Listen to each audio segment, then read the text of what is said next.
मगरबी बंगाल में तशद्दुद कोई नई बात नहीं है, बल्कि गुज़िश्ता 40-50 सालों में पॉलिटिकल तशद्दुद के वाक़यात हमेशा रूनुमा होते रहे हैं।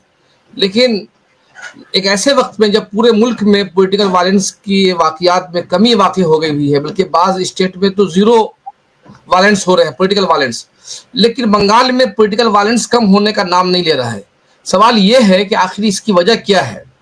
और जिस तरीके से 2 दिन पहले 3 दिन पहले तृणमूल कांग्रेस के वर्करों ने आईएसएफ के एमएलए पे हमला किया और जब उसके खिलाफ कलकत्ता में एहतजाज किया जा रहा था और उस पर पुलिस ने जिस तरह से क्रैक डाउन किया है और अब गिरफ्तारियां हो रही है और मेंबर असेंबली को 10 दिन के लिए जेल भेज दिया गया है। ऐसे में सवाल बंगाल पुलिस की जानिबदारी पर भी हो रही है कि बंगाल पुलिस क्या हुकूमत के दबाव में काम कर रही है। आज हमारे साथ बहुत खुसूसी मेहमान डॉक्टर नजरुल इस्लाम साहब मौजूद हैं, जो साबिक आईपीएस ऑफिसर हैं और जिन्हें बंगाल में बहुत काम करने का बहुत तजर्बा है। इन्होंने पॉलिटिकल वायलेंस के कई वाकयात को निपटाया भी है। उनसे हम इनके तजर्बात को जानने की कोशिश करेंगे कि आखिर बंगाल में वायलेंस खत्म क्यों नहीं हो रहा है। और दूसरा सवाल सबसे अहम यह भी है कि क्या इसके लिए डायरेक्ट ममता बनर्जी जिम्मेदार हैं? क्या ममता बनर्जी नहीं चाहती है कि बंगाल में वायलेंस खत्म हो? और तीसरा सवाल ये है कि क्या छोटी जमातों को बंगाल में पॉलिटिकल करने का मौका देना नहीं चाहती है? क्या ये वाकया साबित नहीं करता है कि तृणमूल कांग्रेस एक छोटी सी सियासी जमात जिसका वजूद बहुत महदूद पैमाने पर है, उसको भी मौका नहीं दे रही है? डॉक्टर नजरुल इस्लाम साहब, आपका इंसाफ न्यूज ऑनलाइन पर खैर मकदम है।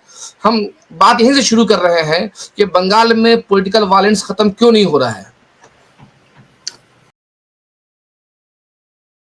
कानून के अनुसार निरपेक्ष रूप में काम करना है, लेकिन पुलिस ब्रिटिश अमल से पॉलिटिकल लीडर्स, खास करके जो रूलिंग पार्टी के जो पॉलिटिकल लीडर्स हैं, उनके हाथ में काम करते हैं। देखिए, अभी कोई पुलिस ऑफिसर को किधर पोस्टिंग होगा और उसका प्रमोशन होगा कि नहीं, ये पॉलिटिकल लीडर्स ठीक करते हैं। इधर ममता बनर्जी मुख्यमंत्री है, वो पुलिस मंत्री भी है, तो वो किसको डीजी बनाएंगे, किसको सीपी बनाएंगे, किसको एसपी बनाएंगे, किसको ओसी बनाएंगे, उनके ऊपर निर्भर करता है। तो वो सत्ता में रहने के लिए जो पुलिस ऑफिसर कानूनी हो गैर कानूनी हो, उनके आदेश के मुताबिक काम करेंगे, उनको वो अच्छा जगह पे पोस्टिंग कर रहे हैं। और जो लोग कानून के अनुसार काम करने चाहते हैं, उस लोग को अच्छा जगह में, जिधर में पब्लिक के साथ कार्रवाई है, वह पोस्टिंग नहीं कर रहे हैं। इसलिए पुलिस शासक दल के कोई नेता के खिलाफ और कोई गुंडा बदमाश शासक दल के आश्रय में रहते हैं, तो उनके खिलाफ कोई कार्रवाई कर नहीं सकते। आप जो बोल रहे थे, पुलिस तो इधर कलकत्ता में तो काम करके दिखाया, वो कानूनी है कि गैर कानूनी है, उसके बात हम लोग बाद में करेंगे। लेकिन भागड़ में जब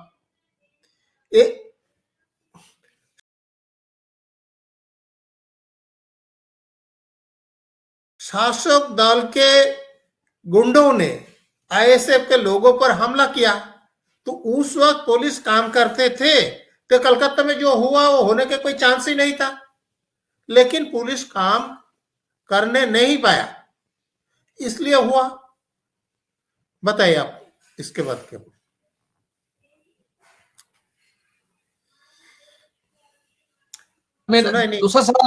दूसरा सवाल मेरा ये है कि चूंकि आपने बहुत अहम सवाल उठाया है कि पुलिस चूंकि पॉलिटिकल पार्टी के मातहत में काम कर रही है, एक ऐसी जो सरकार है उसके मातहत में काम करती है, उसका ट्रांसफर या क्या नाम है प्रमोशन सब एक पॉलिटिकल लीडर के हाथ में होता है, तो जाहिर है कि पॉलिटिकल लीडर काम करेगा। लेकिन सर और स्टेट में, सर दीगर स्टेट में पॉलिटिकल वायलेंस क्यों नहीं होता है? जैसे आप तमिलनाडु में चले जाइए, आंध्रा में चले, खत्ता के बिहार जो बदनाम रहा है जंगल राज के लिए, वहां भी पॉलिटिकल वायलेंस नहीं होता है। बंगाल ही में क्यों पॉलिटिकल वायलेंस हो रहा है? जब जंगल राज बिहार में था तब होता था, अभी उन लोगों ने बंद किया, नहीं होता है। अभी बंगाल में तो पहले नहीं था, अभी शुरू हुआ, इधर बंद किया जाएगा तो नहीं होगा। मैं एक सर उदाहरण दे रहा हूं आपको। सर पॉलिटिकल वायलेंस तो लेफ्ट के दौर में भी था, पॉलिटिकल वायलेंस तो लेफ्ट के दौर में भी था, पॉलिटिकल वायलेंस। हाँ, लेप के दौरान में भी थे, खास करके लास्ट 10 इयर्स में वायलेंस ज्यादा था। जी लेकिन जी वो लोग जो शुरू किया था उसको जी कोई सीमा में नहीं आया अभी। उस वक्त पुलिस शासक दल के होकर काम करते थे, लेकिन आप जाते थे कि कोई कंप्लेन लॉन्च कराना चाहते हैं तो लॉन्च कर सकते हैं, वे कुछ काम भी होते थे। अभी मैं एक रिटायर्ड आईपीएस ऑफिसर हूं, मैं जब शासक दल के कोई नेता के खिलाफ कॉग्नाइजेबल क्रिमिनल ऑफेंस लेके पुलिस स्टेशन में जाता हूं, फिर भी थाने एफआईआर नहीं करते हैं। तो आम आदमी का आप सोचिए। तो यहाँ ऐसा तो होना नहीं चाहिए। सुप्रीम कोर्ट में जजमेंट है, कानून में क्लियर लिखा हुआ है, जब कोई अभियोग कॉग्नाइजेबल ऑफेंस डिस्क्लोज करेगा तो एफआईआर करना मस्ट है पुलिस के लिए, फिर भी नहीं कर रहे हैं। और उनके खिलाफ कोई एक्शन भी हो नहीं है, क्योंकि ममता बनर्जी पुलिस मंत्री है। वो पुलिस को, मैं एक उदाहरण दे रहा हूं, झालदा पौरसभा में देखा, जो तपन कांडू मर्डर हो गया, उसके जी जी पहले जी जी तपन कांडू के साथ जो बातचीत कर रहे थे, उस थाने के आईसी क्या बोल रहे थे, जो तपन कांडू तृणमूल में ज्वाइन करेंगे तो उसको चेयरमैन बनाया नहीं जाएगा, लेकिन वाइस चेयरमैन वो बन सकते हैं। तो देखिए, एक पुलिस ऑफिसर के कैसे वो बोल सकते हैं, जो वो पार्टी चेंज करेंगे तो उसको क्या पद दिया जाएगा, वो तो वहां का जो प्रेसिडेंट है या सेक्रेटरी वही बोल सकते हैं। तो लेकिन पुलिस ऑफिसर थाने के उधर के प्रेसिडेंट और सेक्रेटरी के रूप में काम कर रहे हैं पार्टी के, तो उनसे आप क्या उम्मीद कर सकते हैं। इसलिए इधर कोई रूलिंग पार्टी के लोग हैं तो वो लोग जो बोलेगा पुलिस वही करेगा, लेकिन आप ऑपोजिशन के हैं तो आपके साथ जो कंप्लेन वो नहीं लिया जाएगा तो एफआईआर नहीं स्टार्ट किया जाएगा। एफआईआर स्टार्ट भी होगा, फिर भी इन्वेस्टिगेशन अच्छा से नहीं होगा, और आप कोई अपराध किया नहीं, आपको पकड़ लिया जाएगा, आपको केस में फंसा दिया जाएगा। ये तो होना नहीं चाहिए, लेकिन इधर हो रहा है।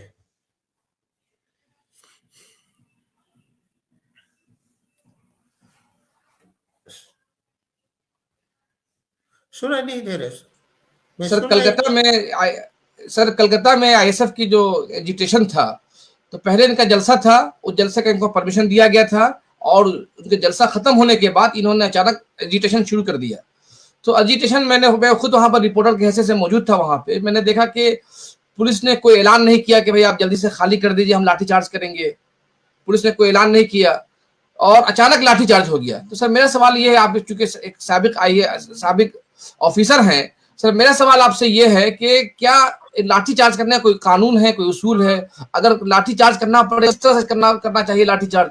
और उस दिन जो लाठीचार्ज हुआ है, क्या ये कानून के मुताबिक लाठीचार्ज हुआ है? देखिए, दोनों तरफ से जो क्लेम काउंटर क्लेम हो रहे हैं, मैं यही बोल सकता हूँ, ये कानून है। जो कोई असेंबली को हटाना है तो पहले उनको गैर कानूनी घोषणा कर दिया जाएगा, उसके बाद उनको ऐलान किया जाएगा कि आप लोग उठ जाइए, नहीं तो फोर्स अप्लाई करके आपको हटाया जाएगा। तो यहाँ हम मौजूद नहीं थे, ऐसा उन लोगों को अनलॉफुल डिक्लेयर किया ही नहीं। मैंने देखा है कि कोई ऐलान नहीं हुआ, अचानक लाठीचार्ज हुआ। तो वही सवाल है सर। ना, आप जो बोल रहे हैं वो सही हो तो ठीक है। जी और जी भी जी एक क्लेम पुलिस के तरफ से क्लेम आ रहे हैं, जो उधर एक आदमी थे, उनके पास अनलाइसेंस्ड फायरआर्म्स थी। तो जी उन, हाँ, तो एमएलए साहब ने बोला जे ये मेरा बॉडीगार्ड है। जी अब जी बाद में वो अस्वीकार किया जो उसके बॉडीगार्ड है। तो कोई अनलाइसेंस फायरआर्म लेके एमएलए के साथ रहेगा, ये तो आप सपोर्ट नहीं कर सकते, मैं तो नहीं कर सकता हूँ। जी वो जी भी जी देखना है। ऐसा किसी गैर कानूनी हथियार लेके कोई असेंबली करेगा हाँ सर, तो लेकिन उसके सवाल ये है कि जिसके पास अगर हथियार बरामद हुआ है, तो अगर जैसे जैसा पुलिस क्लेम कर रही है कि हाँ इनके पास हथियार है, तो इनके खिलाफ कार्रवाई होनी चाहिए। लेकिन जिस तरीके से जितने लोग गिरफ्तार किया गया है, सबको 10 दिन के लिए जेल भेज दिया गया है, सब पे अटेम्प्ट टू मर्डर का केस किया गया है, तो ये कहाँ तक दुरुस्त है? आमतौर पर जो एजिटेशन होता है, उस एजिटेशन में गिरफ्तार होते हैं और चंद घंटों के बाद उसको रिलीज कर दिया जाता है, लेकिन यहाँ पे तो रिलीज नहीं कर रहे हैं, 10 दिन का जीसी दे दिया गया है। देखिए, यहाँ जी हमने जी जो मीडिया में देखा, इन जी लोगों जी का अटेम्प्ट टू मर्डर का धारा दिया, जी तो जी कोई बेलेबल ऑफेंस होता है तो जी जी पुलिस ही बेल दे सकते हैं। अभी नॉन जी जी बेलेबल ऑफेंस है तो जी जी हाँ, तो पुलिस तो बेल नहीं दे सकते कोर्ट में, तो कोर्ट में इन जी लोग कस्टडी में मांगा, आज जैसे इन लोग सवाल किया और जी जी जिस लोग पकड़ा गया उन लोगों को लॉयर भी उन्होंने सवाल किया, तो जी जज साहेब जो बोझा जो मैजिस्ट्रेट थे ऐसा किया। जी जी अब जी एक बात आपको ध्यान में रखने होगा, जो देखिए जी जो जी हाईकोर्ट में जस्टिस अभिजीत गंगोपाध्याय के कोर्ट के बाहर और जी जस्टिस जी राजशेखर मंथा के कोर्ट के बाहर जो हुआ, जी उसके जी बाद जो हाईकोर्ट के जज जो जी जी हाँ कानून के अनुसार जो राय दे, इसके खिलाफ भी वो लोग लड़ रहे हैं। तो जी लोअर कोर्ट में जो मैजिस्ट्रेट है जज है, उन लोगों का कंडीशन आप सोच लीजिए। तो अच्छा उधर जी जी जी हाँ, जी जो सरकारी जो वकील है, वो लोग जो जी जी चाहते हैं जी उनके जी विरुद्ध कोई राय जी जी देना जज साहब सकते कि नहीं, ये भी आप लोगों को सोचना होगा। जी तो हाँ, ये इधर सर इसने सुप्रीम कोर्ट के जो जज हैं डॉक्टर वाई चंद्रचूड़, उन्होंने भी ये बात अपने कोर्ट में कहा है, अपने तकरीर में, कि लोअर कोर्ट के जो जज हैं आमतौर पे बेल देने में सरकार के दबाव के शिकार होते हैं। जो आप बात बोल रहे हैं वही। जी बेल देने में नहीं, जी केसों जी में मेरा एक्सपीरियंस बहुत ही खराब है। वो जो अच्छा मजिस्ट्रेट लोग है, वो जी जी जो सरकारी वकील है और कोई जी जी इन्फ्लुएंशियल कोई धोनी आदमी का जो बड़ा बड़ा वकील है, उन लोग जो जी चाहते हैं वही करते हैं, कानून के जी अनुसार राय नहीं देते हैं। जो फैक्ट्स के ऊपर और कानून के ऊपर वो लोग राय नहीं देते हैं। जी देखिए, इसलिए इस साल बुक फेयर में आप आइएगा तो मैंने एक जी किताब जी लिखा है, उसमें जी डिनाइंग जी जस्टिस बोल के मैंने ये सारे एग्जाम्पल दे के एक्सप्लेन किया है इन इंग्लिश अच्छा में, अच्छा डिनाइंग जस्टिस। अच्छा नहीं नहीं, मैं जरूर उस किताब पे इंटरव्यू लूंगा आपका। उस हाँ, किताब हाई कोर्ट का सुप्रीम कोर्ट में एग्जाम्पल दिया है मैंने, हाई कोर्ट के एग्जाम्पल दिया है मैंने, लोअर कोर्ट का एग्जाम्पल दिया है मैंने, केस नंबर दे के जज के नाम दे के दिया है। आपने डिनाई जस्टिस के नाम से किताब लिखी है, जिसमें आपने सिर्फ बंगाल के बारे में है या पूरे इंडिया के बारे में उस किताब में? ना, इंडिया के कुछ है, पश्चिम बंगाल के ज्यादा से ज्यादा है। इसके पहले भी मैंने एक किताब लिखा है, इनजस्टिसेस बाय जस्टिसेस। अच्छा अच्छा जस्टिसेस बाय जस्टिसेस नॉय, अच्छा इनजस्टिसेस बाय जस्टिसेस। अच्छा अच्छा अच्छा सर, मैं अभी ये बता दूं आपको कि मैं उस किताब पे आपका स्पेशल इंटरव्यू लूंगा, मैं उस किताब के हवाले से भी। और बहुत अहम आपने बात रखी है। अभी हमारे साथ सेंट जेवियर्स कॉलेज के प्रोफेसर डॉक्टर रबी इस्लाम साहब भी जुड़ गए हैं। उनका ताल्लुक नॉर्थ 24 परगना से है, बशीरहाट से है। वहां पर सबसे ज्यादा पॉलिटिकल वायलेंस होते हैं। रबी इस्लाम साहब, आपसे सवाल है कि आखिर बंगाल में जो पॉलिटिकल वायलेंस क्यों होते हैं? और दूसरा अहम सवाल है कि हम जब पॉलिटिकल वायलेंस का जब हम तजिया करते हैं, देखते हैं, तो पॉलिटिकल वायलेंस में ज्यादातर मुसलमान शामिल होते हैं, मारने वाले भी मरने वाले भी। आखिर ऐसी बात क्यों है? यहाँ भी नॉर्थ 24। बहुत सारे कारण है। नहीं सर, मैं मुसलमान इनसे पूछ रहा हूँ, फिर आपके पास आएंगे सर। ठीक रवि ठीक है इस्लाम से पूछ लेता हूँ। को ठीक है, नजरुल साहब बोलने दीजिए ना। अच्छा ठीक है, बोलिए, ठीक आप सर, बोलिए। बोले। सुनिए सुनिए, जी जी मुसलमान लोग लिखाई पढ़ाई में जी जी बहुत बैकवर्ड है। जी जी जो हाँ, इन्फ्लुएंशियल पोस्ट में है ही नहीं।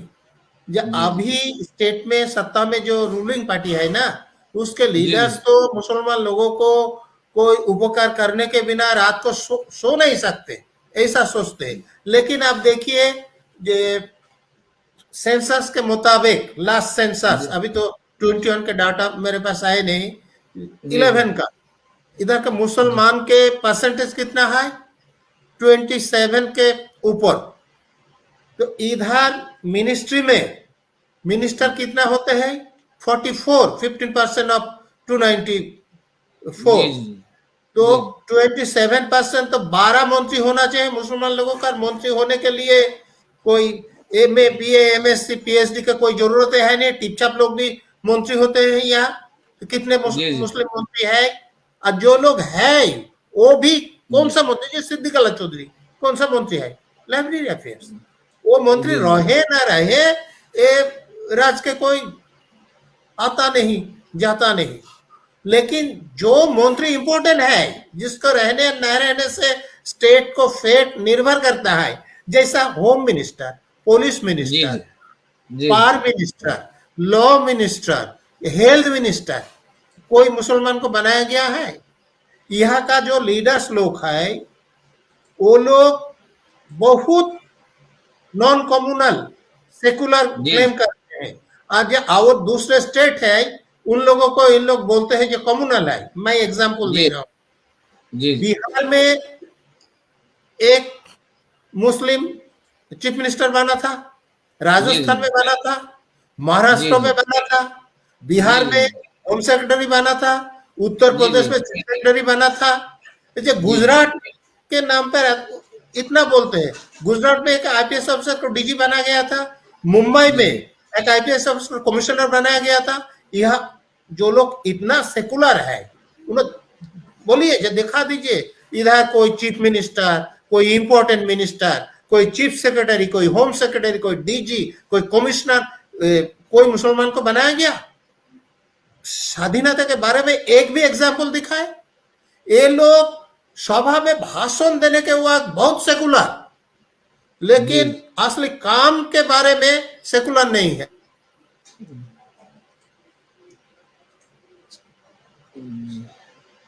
जी रवि इस्लाम साहब, आपसे सवाल है कि जो भांगुर में जो कुछ हुआ और अभी कलकत्ता में जो कुछ हुआ, उसको आप किस नजरिए से देखते हैं? मेरा बात सुनाई दे रहा है कि नहीं? हाँ हाँ, सुनाई दे रही है आपकी बात। जी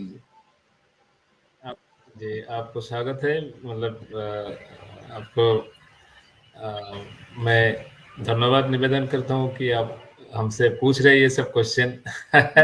मैं सियासी आदमी नहीं हूँ, फिर भी हाँ, एक सामाजिक काम करने के लिहाज से। जी आउट हो गए थे। नहीं सर, आवाज आ रही है आपकी। जी जी, मुझे जो ऑब्जर्वेशन है कि देखिए, अरबुल इस्लाम किस तरह का लीडर है ये तो सबको मालूम है, समझे। तो एक पार्टी, छोटा पार्टी है। मैं करूंगा। जी जी जी जी जी जी। अरबुल इस्लाम के नाम और सारे केस छोड़ दीजिए, मर्डर केस भी है। तो अरबुल इस्लाम को कोई पद में देने के लिए तो उनका कोई लड़का लड़की होगा, कोई भी डिसेंडेंट को कोई सरकारी पद पाने में बहुत मुश्किल है, फिर भी वो लीडर है। आप देखिए, जो साइथिया में जो बम पड़ा, हाथ पैर गए, किसका है? सद्दाम उनका नाम है। किसने मारा? तृणमूल के लोग ही मारा। इधर आप देखिए केशपुर में रफीकुल जो तृणमूल के मिছিল में थे, उनका फिंगर उड़ गया। किसने मारा? तृणमूल के लोगों ने मारा। आप इधर मीनाखा में आइए, अबुल हुसैन गायन, उनके जो नीस छोटा सा घूमने आए, उस बम था, पढ़ने गए, नारियल सोचा था, मर गया। इधर शासन में देखिए, जितना लोग बम लेके, गैर कानूनी आग्नेयास्त्र लेके पकड़ जाता है, मरता है, वो ज्यादा से ज्यादा मुसलमान है। और कुछ लोग शेड्यूल ट्राइब्स का होता है, हायर कास्ट ब्राह्मण, कायस्थो, बौद्ध आप लोग नहीं देखेंगे, लेकिन उन लोग कराते हैं, करते नहीं, मरता नहीं, मरते नहीं, मराते हैं। उन लोग लीडर बनते हैं, मिनिस्टर बनते हैं, उन लोग चीफ सेक्रेटरी, होम सेक्रेटरी मानते हैं, डीजी मानते हैं, सीपी मानते हैं। और हमारे जो आदमी है अनपढ़ है, प्रतिष्ठित नहीं है, और हमारे जो मुसलमान लीडर्स है उन लोग को भी मैंने एक बात जरूर बताऊंगा। आप लोग नमाज पढ़ते हैं, हम लोग मुनाजात कैसे करते हैं? रब्बाना आतेना फिद दुनिया हसनतन वफिल आखिरत हसनतन। ये मुसलमान लोगों को जो लीडर है ना, उन लोगों को पूछिए जो ठीक है आप देश जाएंगे जाइए, लेकिन इस्लाम रिलीजियन में कहा है ये मुसलमान लोग दुनिया में अच्छा नहीं रहेगा, अच्छा पद में नहीं रहेगा, वो इंजीनियर नहीं बनेगा, वो सीमेंट के बस्ता ही लोड अनलोड करेगा। किसने बोला डॉक्टर नहीं बनेगा, पेशेंट ही बनेगा? कहा है? हम लोग जो मुनाजात करते हैं उसका थोड़ा तो आप इस्तेमाल कीजिए लाइफ में, मैं यही बोलता हूँ। सॉरी जी रवि इस्लाम साहब, आपसे जो सवाल है फिर दोबारा मैं दोहराता हूँ सवाल को कि जो भांगुर में और कलकत्ता में जो कुछ हुआ उसको आप किस नजरिए से देखते हैं? और देखिए, चूंकि आप बंगाल के ये रूरल एरिया से आते हैं, वहां पे जो मुस्लिम हैं उनके अंदर ये बात क्यों नहीं आ पा रही है कि भाई हमको पॉलिटिकल पार्टी का टूल नहीं बनना है? क्यों लगातार पॉलिटिकल पार्टी का टूल बनना है ये लोग? देखिए, मैं भी 24 परगना से हूँ, लेकिन ये जो अरबुल इस्लाम किस तरह का लीडर है सबको मालूम है, और हमारे जो पुलिस मंत्री है उनको भी मालूम होगी जरूर। तो एक छोटा पार्टी है, उनको जो फाउंडेशन डे मनाने के लिए जो वहां से लोग आ रहे थे, तो उनको आने देना चाहिए या नहीं देना चाहिए? तो उनको कोलकाता आने में उनके प्रोग्राम में जो लोग रोक रहे थे, भांगोड़ थाना के पुलिस ऑफिसर लोग क्या कर रहे थे तब? हम तो वीडियो में जो देखा है वो लोग खड़ा खड़ा होकर सब चीजें देख रहे कि ऐसा रोका जा रहा है आने के लिए। जी जी। तो अरबुल इस्लाम के खिलाफ कोई कानूनी कार्रवाई हुआ नहीं, और हमारे जो पुलिस मिनिस्टर है ये भी तो सब देख रही है, और अरबुल किस तरह का है वो भी पूरा मालूम है इनको। लेकिन ये जो एक तो छोटा दल है अपना फाउंडेशन डे मनाने जा रहे हैं, इसको जो रोका जा रहा है सिक्योरिटी देने के लिए कौन है? ये वहां के भांगोड़ थाना के सब पुलिस ऑफिसर लोग है ना सिक्योरिटी देने के लिए, लेकिन सिक्योरिटी दे पाया? नहीं दिया। उसका गाड़ी को तोड़ा है, मारा है, ये क्या है? एक इलेक्टेड एमएलए है, उसका कहाँ इज्जत बचा रखा आप लोग? तो वहाँ भांगोड़ थाना किसके लिए है? वो हमारे टैक्स से चलता है ना, भांगोड़ के जो थाना है हम लोग टैक्स पे करते हैं, उसी से तो चलाते हैं ये लोग। पब्लिक टैक्स का लेके वो लोग क्या कर रहे हैं वहाँ पब्लिक को सिक्योरिटी देने के लिए? हमें तो लगता है भांगोड़ थाना के जो ओसी है उनका जो मिसमैनेजमेंट है उनका एकदम क्लोज अप कर देना चाहिए। और जो पुलिस मिनिस्टर है ये लोग भी क्या कर रहे हैं? लोगों का सिक्योरिटी नहीं रह रहे।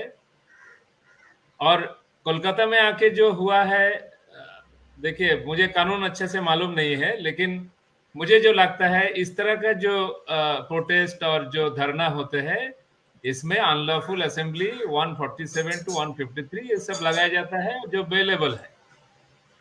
लेकिन आप कैसा कैसा धारा दे रहे हैं कि 10 दिन जेल में रख रहे हैं आप लोग।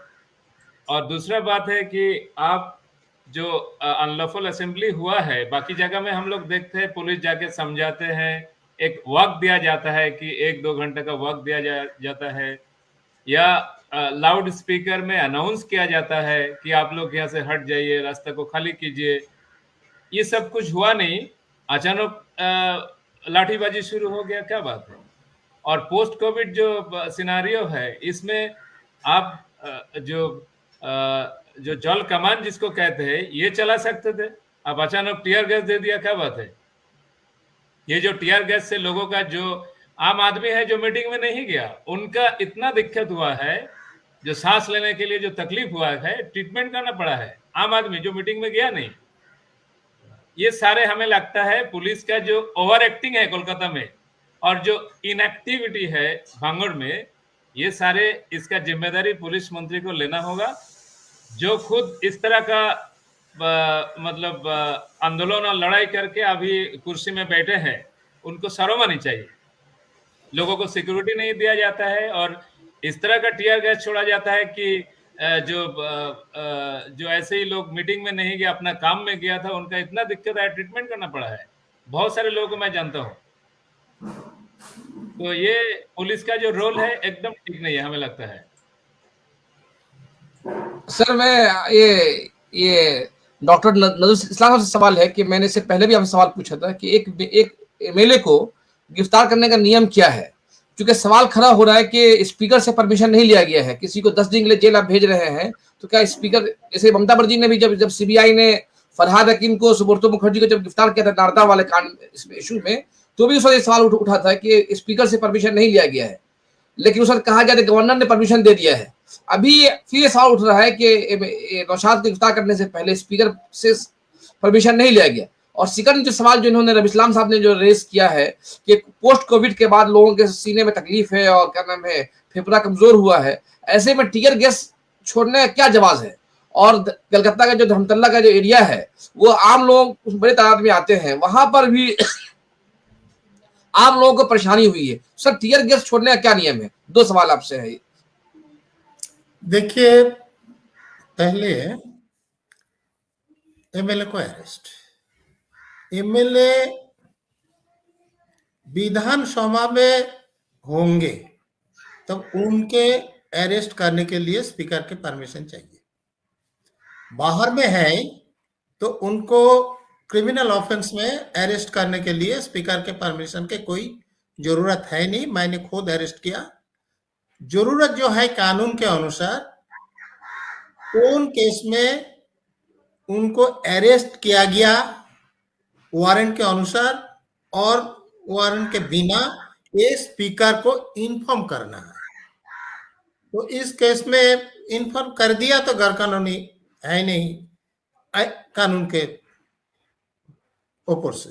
अभी आपने जो पूछा, देखिए कानून के अनुसार कोई काम होगा तो ठीक है, उसमें रूलिंग पार्टी के लीडर्स भी प्रोसेसन कर सकते हैं, डेमोन्स्ट्रेशन कर सकते हैं, अपोजिशन के लीडर्स भी कर सकते हैं। लेकिन जब पुलिस मिनिस्टर खुद पुलिस लोगों को कानून के अनुसार निरपेक्ष भाव में काम करने नहीं बोलता है, उनको इंस्ट्रक्शन यही दिया जाएगा जे इनको ऐसा सबक सिखाओ जे ए पंचायत पोल में एक खड़ा हो ना पाए कि हमारा पंचायत उनके हाथ नहीं चले जाए। तो पुलिस खुद अपना सुविधा के लिए, जो अच्छा पोस्टिंग के लिए और गैर कानूनी सुविधा के लिए पुलिस मिनिस्टर जो बोल रहे हैं वही कर रहे हैं।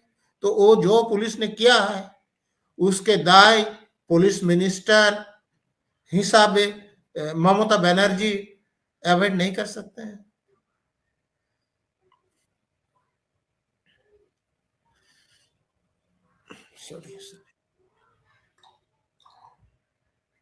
आवाज नहीं आ रही। ये अब मैं आखिरी पड़ाव पे हम जा रहे हैं, क्योंकि आधा घंटे का प्रोग्राम था। आपने ताखिर से जुड़े हैं हमारे साथ। सवाल आपसे रवि इस्लाम साहब आपसे ये है, आप चूंकि समाज सुधारक हैं, समाज में काम भी करते हैं, ये आखिर ये जो पॉलिटिकल वायलेंस है, पुलिस ने जो कुछ क्या किया, लेकिन आम लोग जिसको वो आम लोग भी लाठी डंडा लेके आते हैं, पॉलिटिकल पार्टी का टूल का हिस्सा बनते हैं, उसको सुधारने के लिए जो समाज सेवक हैं जैसे आप लोग जैसे लोग हैं, वो ये लोग नाकाम क्यों हो रहे हैं? ये सर ने जो बात उठाई है, नहीं रवि इस्लाम साहब से सवाल है, नहीं सवाल जी मैं बोल रहा हूँ जी जी, मैं जब आईपीएस में काम करते थे उस वक्त जी जी, जो मेरा विश्वास था जे मेजॉरिटी आदमी ऑनेस्ट है, जी उन लोग ऑनेस्ट आदमी उनके सामने होने से वो ऑनेस्ट आदमी के पीछे होंगे। जी, लेकिन इस भावना से मैंने कोई जो बड़ा पॉलिटिकल पार्टी है उसमें ज्वाइन नहीं किया। जी, हम लोग संगठन किया, हम लोग पार्टी रजिस्ट्रेशन भी किया, मैंने खुद उम्मीदवार भी था, मुर्शिदाबाद में थी। आप लोग इधर जो भांगोड़ बोल रहे हैं जादवपुर से था, तो वो भांगोड़ जादवपुर पार्लियामेंट्री कॉन्स्टिट्यूशन में है, लेकिन वो लोग मुझे नहीं वोट देंगे। वो जो 500 रुपया देंगे, एक पैकेट बिरयानी देंगे, उन लोगों को टाका मार के उनको वोट देंगे। तो एक बात है, जे आदमी जैसा है उन लोग वैसा ही गवर्नमेंट पाएंगे, वैसा ही पुलिस पाएंगे। तो अच्छा पुलिस पाने के लिए, अच्छा गवर्नमेंट पाने के लिए आदमी को शिक्षित होना पड़ेगा, सचेतन होना पड़ेगा, तो भी होगा। नहीं अभी मेजोरिटी पीपल डिसऑनेस्ट है, बुनियादी कोई कैरेक्टर ही नहीं है। एक पैकेट बिरयानी आप दे दीजिए, आपको वोट हो गया। तो ऐसा होगा तो पुलिस ऐसा ही काम करेगी। नहीं सर, सवाल मेरा रवि इस्लाम साहब से है कि कहीं ना कहीं समाज सुधारक जो लोग अपने आप को बोल रहे हैं उनकी भी तो नाकामी है, वो समाज को आगे नहीं ले जा पा रहे हैं। जी हाँ रवि इस्लाम जरूर, साहब। जरूर। जी आप देखिए, कोई बात सुनिए। अभी 19 में जो लोग एमएलए बना, एमपी जी जी 21 में एमएलए बना, 19 में एमपी बना, एमपी लोगों का 88% करोड़ोपति। आप देखिए जो पार्थो चैटर्जी के पास, अनुब्रत मंडल के पास जितने रुपये मिला, अभी इन लोग इलेक्शन में खड़े होंगे तो कोई करोड़ों रुपये खर्च कर देंगे। आदमी ऐसा है जो उन लोगों को पैसा नहीं लेंगे, वोट नहीं देंगे। मैं एक उदाहरण दे रहा हूं, नारोद स्टिंग ऑपरेशन में फिराद हकीम, सुब्रतो मुखर्जी, ये सारे जो आदमी, उन लोगों को तो पैसा हाथ से लेने देखा गया था। जी ममता बनर्जी भी घबरा गई थी, वो बोल रही थी जब मुझे पता नहीं था, पता होने से हम इस लोगों को उम्मीदवार नहीं करते, बोली थी कि नहीं। जी लेकिन हम लोगों ने उन लोगों को वोट देकर जिता दिया। अब ममता बनर्जी दूसरी बार ऐसा नहीं बोली, तो उन लोगों को फिर उम्मीदवार खड़ा किया। तो मैं जब बोलना चाहता हूं, जे जनरल पब्लिक को कैरेक्टर नहीं होने से गवर्नमेंट को कैरेक्टर अच्छा नहीं हो सकते। सर, यही सवाल मैं इनसे रवि इस्लाम साहब से पूछ रहा हूँ कि ये जो जनरल पब्लिक का जो कैरेक्टर है वो कौन बनाता है? ये समाज सुधारक बनाते हैं। इतने साल गुजरने के बाद, सचल कमेटी की रिपोर्ट आने के बाद भी जो समाज सुधारक, समाज में काम करने वाले जो लोग, ये नाकाम क्यों हो रहे हैं? जी रवि इस्लाम साहब। देखिए, एक तो हमारे ऑफिसर साहब ने कहा है कि लोगों का आमतौर पे एक डिसऑनेस्टी है, लेकिन जो लोग पढ़े लिखे हैं, समझे, तो पढ़े लिखे होने से ही आपका ये सब चीज नहीं आएगा। साथ साथ आज का जो समाज में, हमारे समाज में जो पढ़ा लिखा का बात किया जाता है, डॉक्टर, इंजीनियर और ये सब, चाहे प्रोफेसर भी हो, ऐसा होने से ही आपका सेंस ऑफ लॉ नहीं आएगा। आप कॉन्स्टिट्यूशन और जो सोशल साइंसेस है, ये चर्चा करने का जो आवाज हमारे समाज में कम है, और कॉन्शियसनेस ऑफ द लॉ ये अगर नहीं रहेगा तो जो गलत पॉलिटिशियन जो है, जो डिसऑनेस्ट पॉलिटिशियन है, वो लोग जो समाज में जो गंध फैल रहे हैं ना, उसको रोकने के लिए सिर्फ एजुकेशन इनफ नहीं है। एजुकेशन के साथ जो कॉन्शियसनेस ऑफ द सिटीजन, ये लॉ का जो कॉन्शियसनेस और जो कॉन्स्टिट्यूशन का कॉन्शियसनेस, ये भी होना चाहिए। इसका चर्चा नहीं होता है, लेकिन अभी हम देख रहे हैं, मुझे जितना मालूम है, समाज में एक तबका बना है हमारे, जिनका सेंस आया है। लेकिन हम लोग बहुत दिन से बात करते आए हैं कि जो एस्टेब्लिश पॉलिटिक्स है, जो मुस्लिम समाज में जो पढ़े लिखे सेंसिबल लोग हैं, उनको उम्मीदवार नहीं बनाते हैं, जो हमारे ऑफिसर साहब भी बोले हैं, नजरुल इस्लाम साहब। तो हमारे भाईजान इस तरह का एक तो नारा लाया था कि हम इस तरह का पॉलिटिक्स करेंगे जिसमें पढ़े लिखे लोगों को शामिल करेंगे, लेकिन हमने अंतिम में देखा भाईजान भी बिक गया पैसे में। तो ये जो पैसे का खेला है, जो नजरुल इस्लाम साहब बोल रहे थे, ये आज का पॉलिटिक्स में आ गया है, समझे। और ऑनेस्ट पॉलिटिशियन हम लोगों को चाहिए, लेकिन पता नहीं कब किस तरह इसको हम लोग बना सकेंगे। लेकिन समाज में एक कोशिशें है, हम देख रहे, मुझे दिखाई दे रहा है कि एक कोशिश चल रहा है समाज में।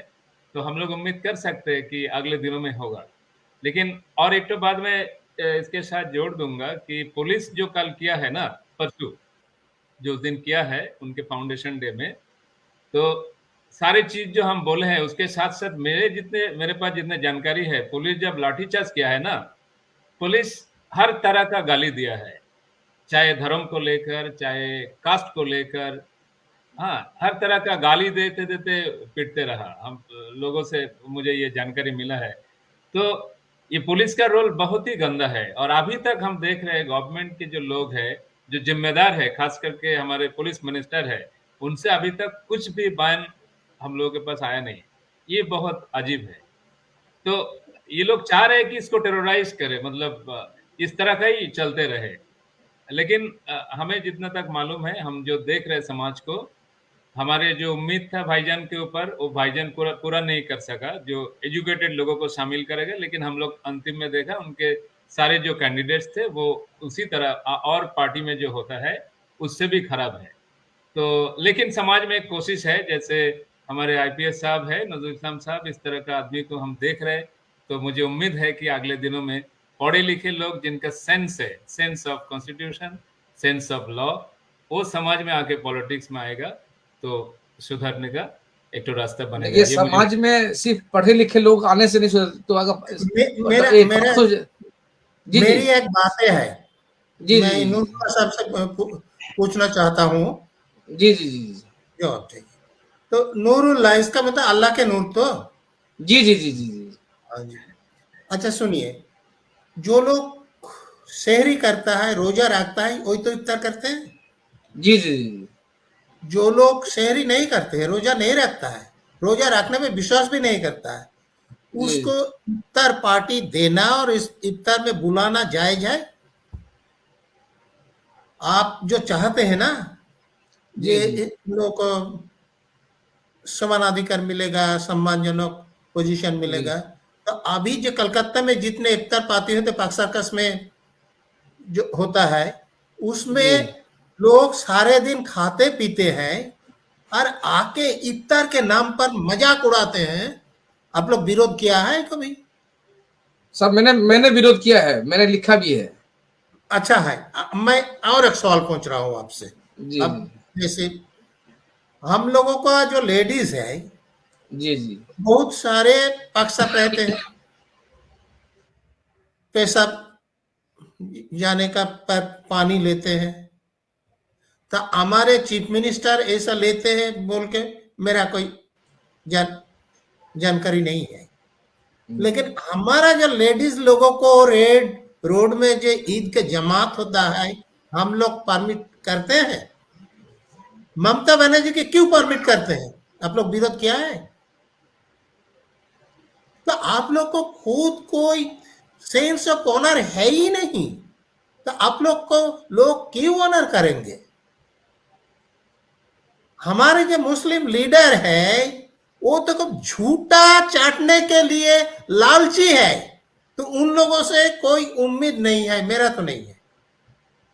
तो मैं ही बोलूंगा कि आप लोग कुछ सोचेंगे तो वहां से शुरू कीजिए, खुद को बदलने की जरूरत है। हाँ जी बहुत बहुत शुक्रिया। और चर्चा तो इस पर जारी रहेगी और बहुत सारे सवालात हैं जिस पर जवाब भी चाहिए। लेकिन जो बात रवि इस्लाम साहब ने कहा कि पढ़ा लिखा से समाज बदलेगा, तो हम देख रहे हैं कि तृणमूल कांग्रेस के जो लोग लीडर हैं, पार्थो चटर्जी डॉक्टर हैं, पीएचडी हैं, वो भी रिश्वत देते पाए गए। तो जरूरी नहीं कि कैसा पीएचडी, कॉपी पीएचडी काम किया है। लेकिन सर एमए तो किया सर इन्होंने, एमए तो कर रखा है। तो ऐसा ही होगा। आपके देखे चीफ मिनिस्टर, वो भी ममता बनर्जी डॉक्टर 80 से लिखते रहती हैं। फिर में जो पूछा गया तो कहां से किया है, तो ईस्ट जॉर्जिया यूनिवर्सिटी से। अरे ईस्ट जॉर्जिया बोल के कोई यूनिवर्सिटी है ही नहीं दुनिया में। तो चीफ मिनिस्टर ऐसा पीएचडी है, तो उनके एजुकेशन मिनिस्टर होने के बाद उनको पीएचडी होना चाहिए। तो पीएचडी किया है, कैसे किया है? तो ऐसा पीएचडी तो जो कोई भी हो सकते हैं। आप कुछ पैसा दे दीजिए, गाइड को प्रमोट कर दीजिए, तो आप पीएचडी हो जाएंगे। जी इसलिए मैं, क्योंकि आज हमारा चर्चा का जो विषय था वो ये था कि बंगाल में पॉलिटिकल वायलेंस क्यों हो रहा है, और डॉक्टर नजरुल इस्लाम साहब ने अपने बहुत तजर्बे में बहुत सारी बातें बतलाई है। और उसकी सबसे एक बड़ी जो अहम बात जो खुलकर सामने आई कि समाज को बदलने की जरूरत है, और समाज उसी वक्त बदलेगा जब समाज का पढ़ा लिखा तबका कॉन्सेंस होगा और सही सोच, सही सीख की तरफ सोचेगा। और एक बात, अहम बात जो डॉक्टर नजर इस्लाम साहब ने बताया कि जो पुलिस की जो धांधली है, दरअसल जब तक पुलिस एक पॉलिटिकल लीडर के माध्यम में काम करती रहेगी, इस तरह के वाकयात होते रहेंगे, और जब तक पुलिस के निजाम में, सिस्टम में इस्लाहात नहीं होगा, मतलब रिफॉर्म नहीं होगा, उस वक्त तक हम पुलिस के से अच्छी उम्मीद नहीं कर सकते हैं। इन्हीं बातों के साथ आज का चर्चा खत्म करते हैं। हम अपने मेहमानों का शुक्र अदा करते हैं, और इंसाफ न्यूज ऑनलाइन के कारी से दरखास्त है कि हमारे फेसबुक और यूट्यूब पेज को लाइक करें और हमारे वेबसाइट insafnewsonline.com को भी विजिट करें। इन लफ्जों के साथ आप सबका बहुत बहुत शुक्रिया।